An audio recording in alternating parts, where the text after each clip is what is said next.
So after doing a specific job for the Emperor, where do we really go from here?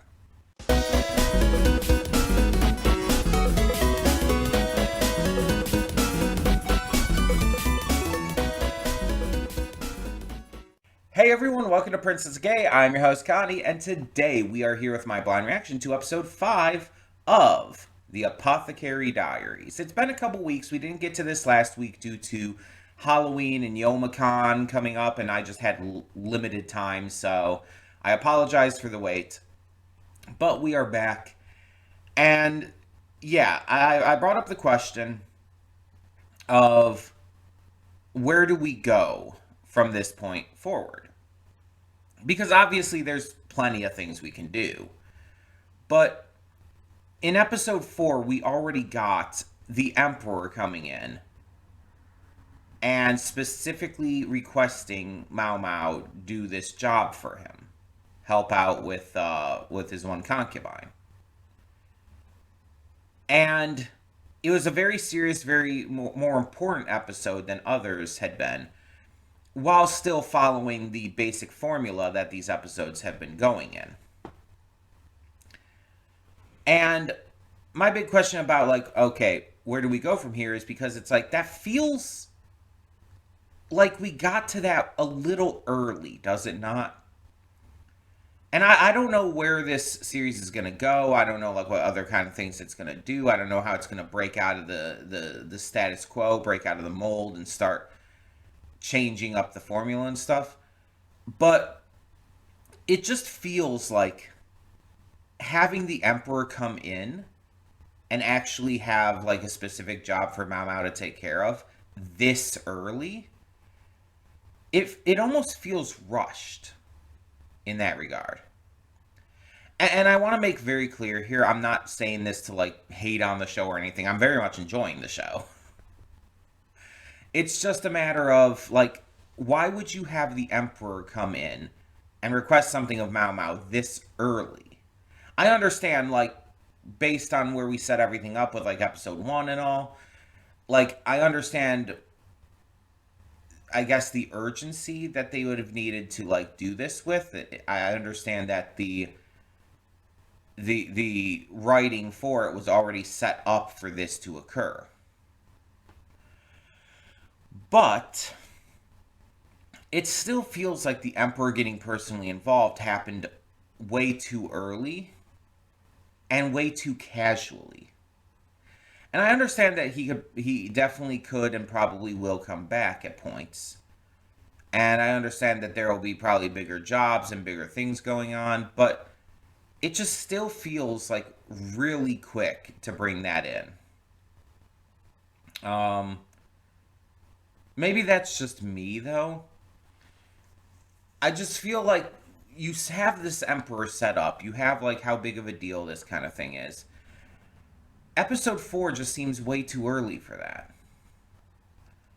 Like, unless it were going to be a really short series, which I don't think Apothecary Diaries necessarily is. Because it's got, like, what, 2 or 3 seasons out? So it's like, it definitely feels too early. So, now, it comes down to, like I said, where do we go from here? Because if we just keep going back to the status quo, just these little things in and around the rear palace, it's going to feel underwhelming, right? It's going to feel like, oh, why would we go back to that kind of stuff after how big the last episode was? It feels like we're backpedaling with the series if we do that. But if we go to something, like, too big, if we, like, make too much progress, it'll once again feel like we're rushing through the series rather than, like, having it go at a natural pace. So it's like, I personally don't know what would be the best choice here. I feel like there's problems with both when, again, you bring this kind of, like, major thing in so early.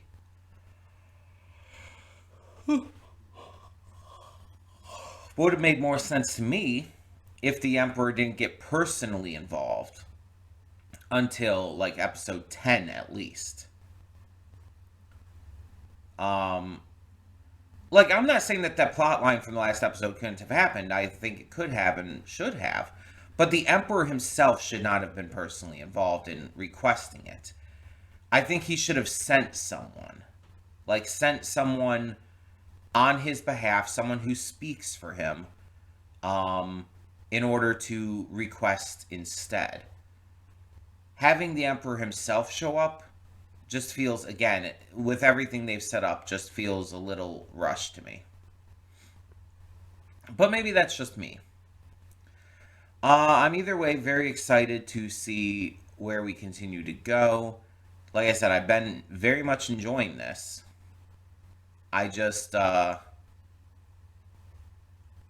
want things to feel like they're progressing at a reasonable and natural pace, while also continuing to be entertaining.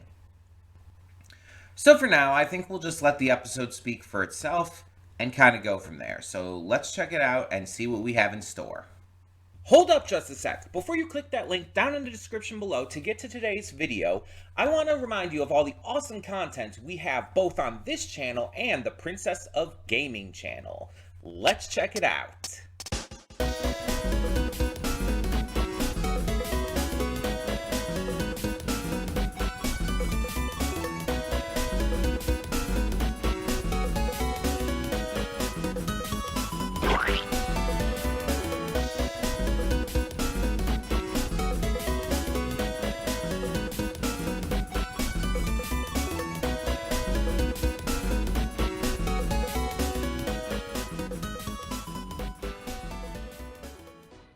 And we are back, and we'll begin with spoilers in 3, 2, 1, now.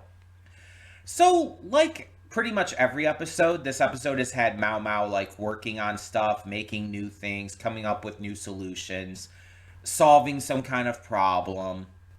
This happens every episode, where it's like, okay, there's this formulaic aspect to it, we have to touch on these things, and then the actual plot of the episode can, like, kind of diverge from there, and do different things with that. This is very much a setup episode as well, like preparing for this garden party. But honestly, who gives a fuck about any of that? Because the scene at the end of this episode, the reveal scene of her freckles being fake and the reason why, is like the part of this episode that shined. And it's like, again,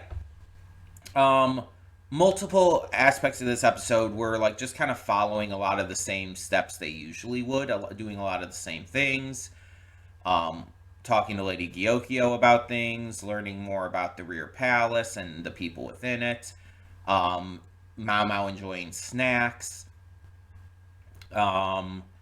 making the hand warmers and everything, the orange and ginger candy, which, by the way, sounds amazing. Orange and ginger are a great combination.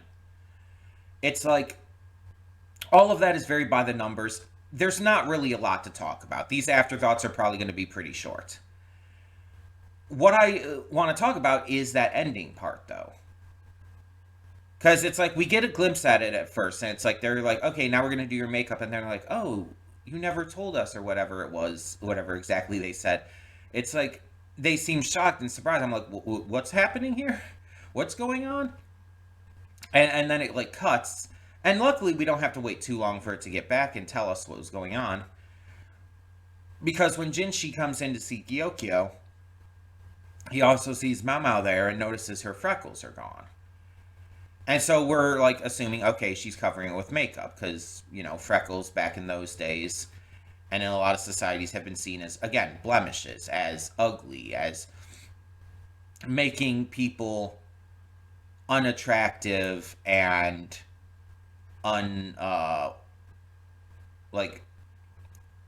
just unworthy of, like, looking a second time at, for lack of a better way to put it. I was trying to think of a better way to put it. I couldn't. You know what I mean, though. And it's, again, it's never something that's made any sense to me. And I know it's a sign of culture and times and whatnot, but It's never made any sense to me. And then utilizing that in such a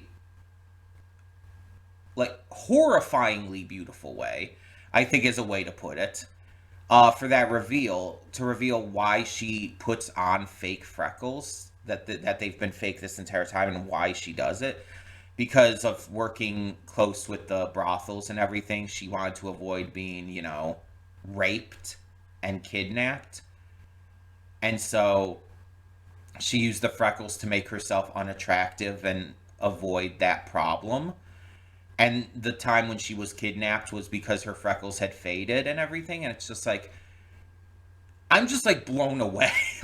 I'm literally like, I was literally crying from that, because it's like, I've kept it no secret, but I've been sexually assaulted, and I'm not even what I would at least consider to be attractive. I have been sexually assaulted, and I'm not going to shy away from that, because I think it's important to talk about. It's important to acknowledge. And I know some people can't, and everything, and that's fine. Not everybody can do that. Not everybody can get to that point, and that's reasonable.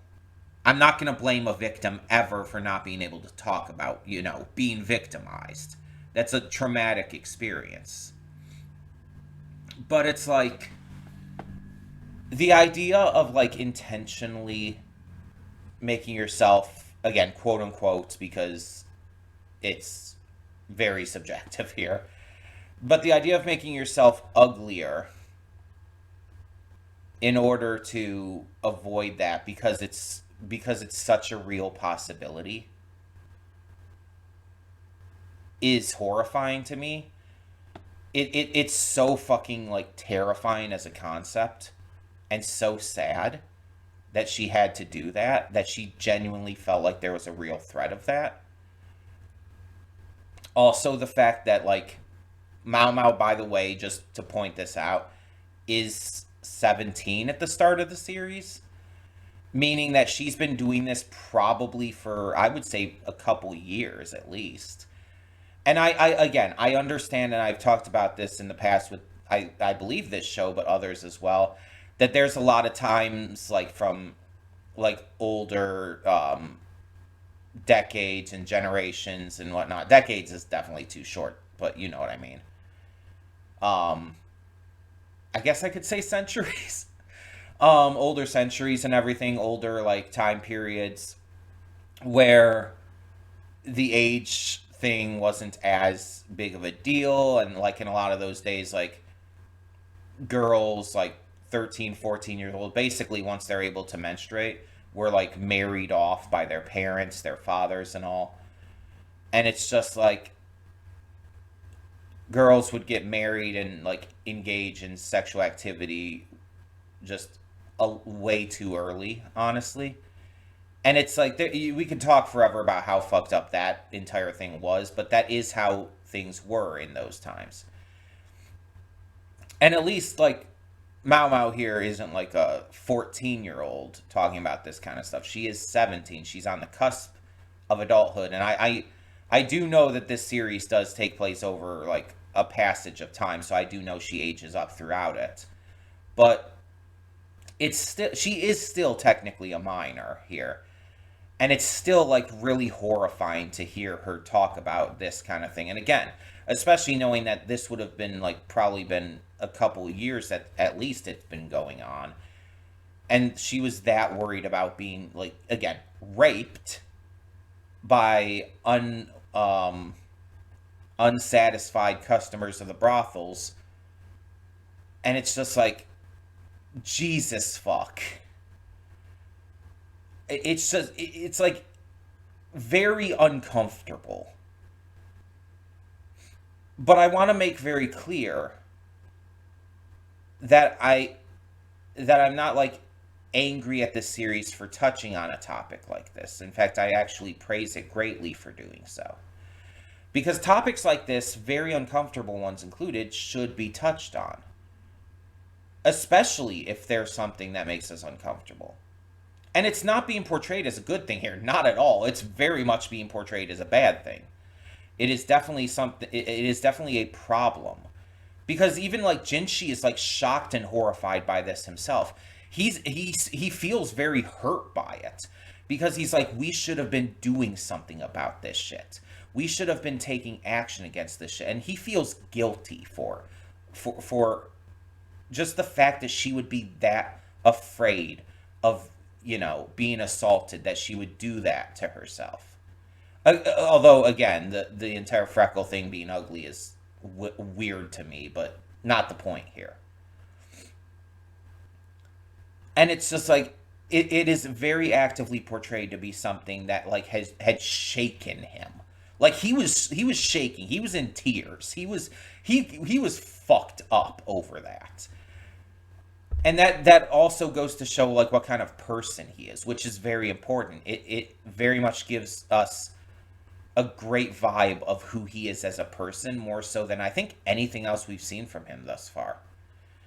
It really like highlights his morality, which is important.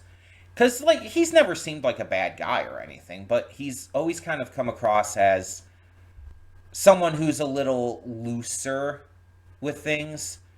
But this shows that like he has very strong ethics, and he's very hurt by hearing about other people being in pain, or having gone through traumatic things, or dealing with things that like would be very, very terrible to deal with. And that's important for character development.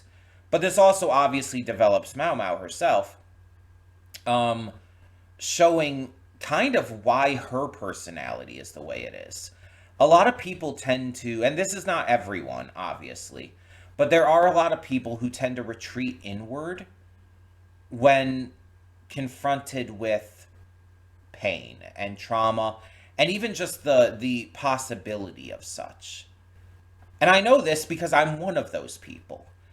I tend to be very reserved, very timid, very like inward focused, because I am so fucking terrified of people.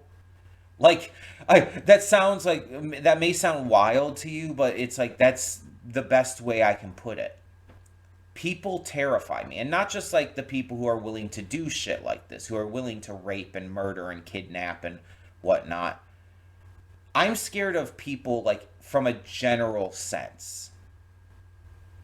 I have extreme social anxiety, and anytime I'm in public, I am afraid. Even if I don't think that these people are like bad people, and I don't like really think they're going to do anything, it's just a natural, like, unshakable fear that I can't really do anything about. Because I know it's, like, probably mostly irrational. So it's like, it's one of those occasions where it just really, really shakes me.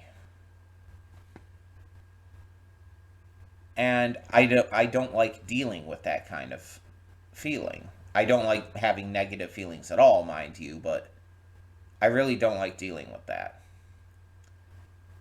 And so it's like I I just try to get by the best I can. I try to do what I need to do to survive. And at this point, that's really all I can do. Um, it's tough for me keeping so reserved, because it hurts my ability to form like meaningful relationships, to connect with people. And a lot of times, because of that, because of my autism and stuff as well, I tend to say things that are very awkward, or like I've occasionally said things that are like not good to say without realizing it. I've said some really creepy, weird, fucked up things without intending it, because my brain just kind of goes off and does weird shit and says weird shit at times. And a lot of times that can lead to me talking without thinking, which is not great. And most people tend to forgive me. Most people tend to be like, oh, it's very clear you didn't mean to say it that way or to say that in general. So it's like most of the time I'm good. It's just that kind of thing where I feel the anxiety for myself about it.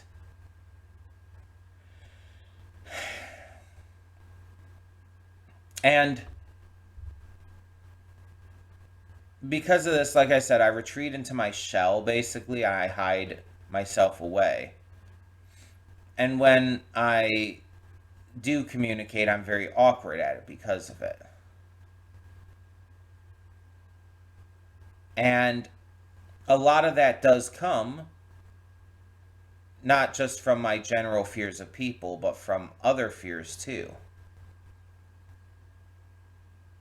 And I won't lie, it's like after I had gotten sexually assaulted, like when I did,